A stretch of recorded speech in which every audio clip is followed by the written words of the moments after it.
Imagine this. You're walking down the stairs, minding your own business. And then bam, you're thrown down an entire flight by the very man who swore he'd ruin your relationship. He destroyed my love life, vandalized my car, even tried to burn me alive. But what he didn't know, every choice he made was digging his own grave.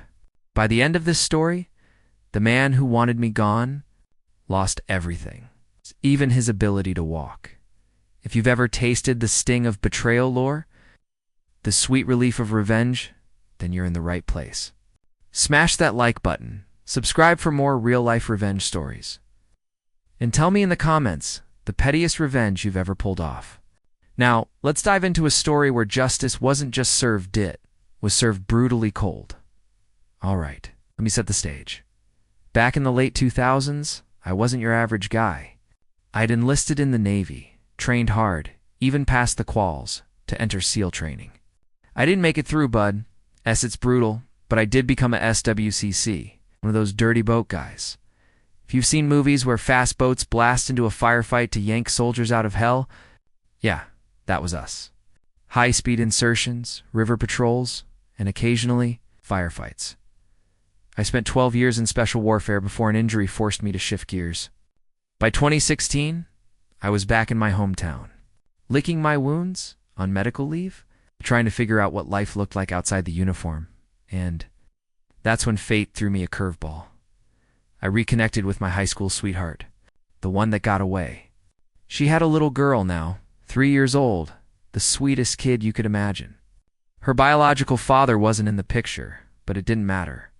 We clicked instantly, both with her and her mom. Before long, the little one was calling me daddy. My heart, completely gone. For the first time in my life, after firefights, deployments, and scars, I was terrified. Terrified because I'd fallen in love hard. But every good love story needs a villain, and ours arrived in the form of her so-called brother.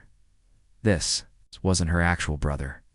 Just some pale wannabe gangster she'd met at work years ago. He'd been down on his luck. She helped him once with food, and in true leech fashion. He attached himself to her life like a parasite. She called him brother, her kid called him uncle, and I called him trouble. The first night I met him, I woke up to noise in the apartment. I grabbed my .45, stepped into the living room, and found this lanky loser creeping around. That's how our friendship started, with me holding him at gunpoint. And honestly, that was the high point of our relationship.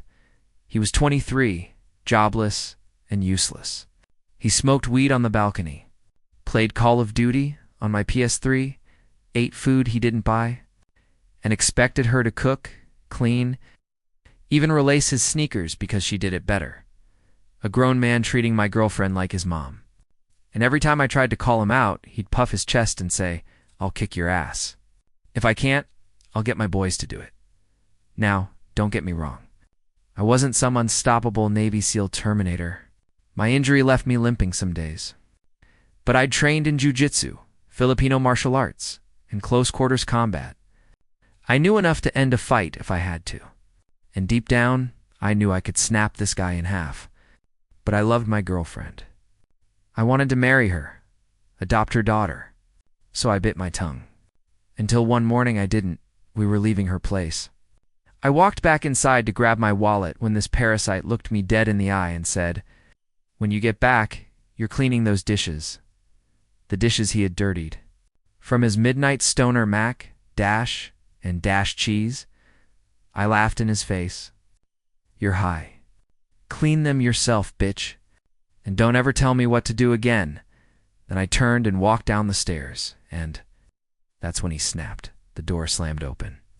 He came charging down. Both hands hit my back. Suddenly, the world spun concrete. Pan until I slammed against the bottom landing, the air ripped out of my lungs. Pain exploding in my injured leg. Before I could recover, he was on me, fists flying. Instinct took over. Adrenaline drowned out the pain, and I flipped him, hammering punches into his face. His lips split. His temple thudded under my knuckles. I wanted him gone, erased, dead if necessary. But then my girlfriend screamed. She pulled me off him. He gasped, bleeding, eyes wild. and then the lies poured out of his mouth like sewage. Sister, he attacked me.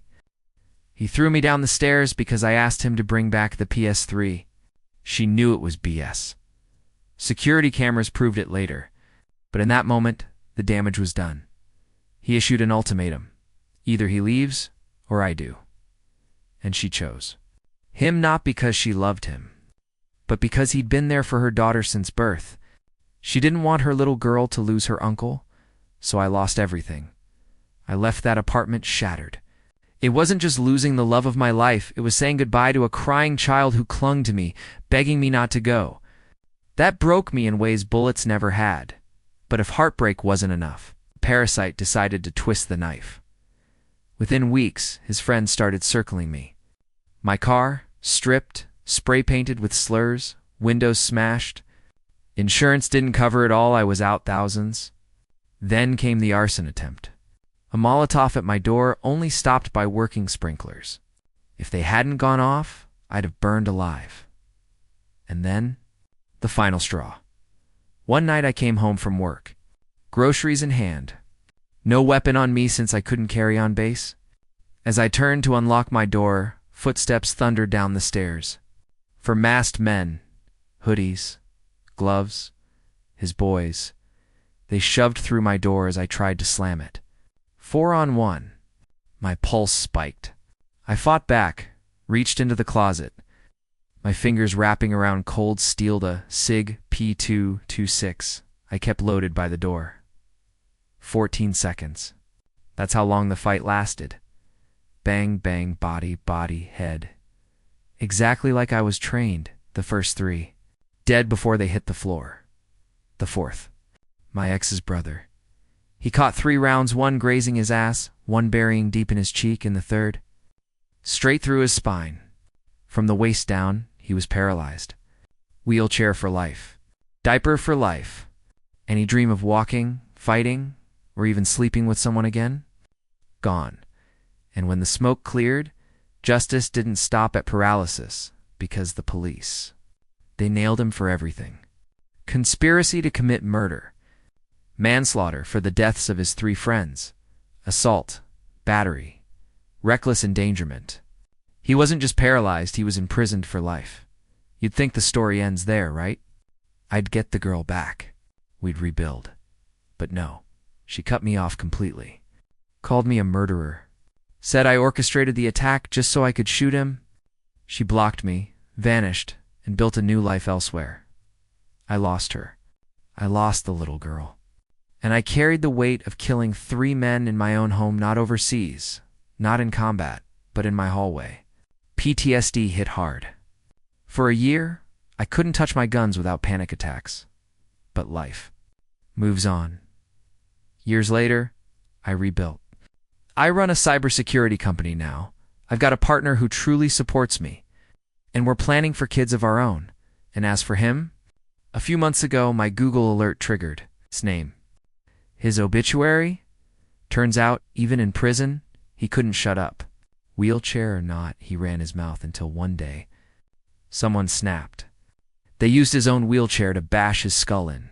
Poetic, isn't it? The same arrogance that led him to push me down the stairs led him to a brutal end. He wanted me broken. He wanted me dead. Instead, he lost his legs, his freedom, and finally, his life crushed under the very chair that carried his pathetic body. And me? I walked away.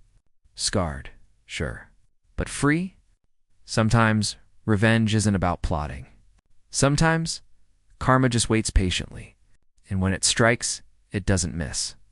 If this story proves anything, it's that people who live off lies, threats, and intimidation always get crushed by the weight of their own actions.